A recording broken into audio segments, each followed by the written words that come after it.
అందరికీ నమస్కారం. నా పేరు రియా, జనసేన పార్టీ వీర మహిళ, పాలకొల్లు నియోజకవర్గం. అయ్యా జగన్మోహన్ రెడ్డి గారు, ఈరోజు మీరు ఎవరిని పరామర్శించడానికి వెళ్ళారు సార్? మీరు బాధితురాల్ని పరామర్శించడానికి వెళ్ళారా, లేకపోతే బాధితురాల్ని హెరాస్మెంట్ చేసిన గంజాయి బ్యాచ్ని పరామర్శించడానికి వెళ్ళారా మీరు?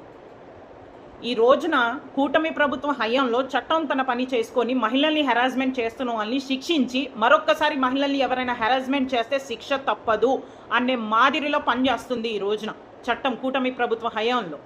మీరు దాని గురించి వచ్చి ప్రెస్ ముందుకు వచ్చి దళిత బిడ్డని ఈ రకంగా బాధ పెట్టడం చాలా బాధాకరమని కులకోణం తీసుకొని వచ్చి మాట్లాడొద్దు.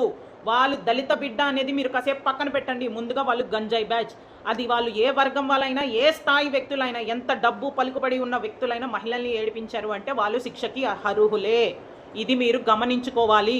మీకు ఇలాంటి ఇంగిత జ్ఞానం లేకుండా ఇలా మాట్లాడి ప్రెస్ ముందుకు వచ్చి స్టేట్మెంట్ ఇచ్చి సింపతి క్రియేట్ చేసుకొని కులకోణం తీసుకొచ్చి సింపతి క్రియేట్ చేసుకోవడం కరెక్ట్ అయిన పద్ధతి కాదు. జగన్మోహన్ రెడ్డి గారు, మీకు నిజంగా ఆ కులకోణం అనేది లేకపోతే, మీకు ఇంగిత జ్ఞానం అనేది పనిచేస్తూ ఉంటే మీరు పరామర్శించాల్సింది బాధితురాల్ని, ఒక ఆడపిల్లల్ని హెరాస్మెంట్ చేస్తున్న వాళ్ళని కాదు.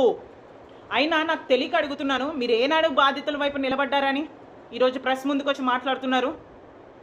మీకు ఎప్పుడు బాధితుల వైపు నిలబడ్డం రాదా జగన్మోహన్ రెడ్డి గారు?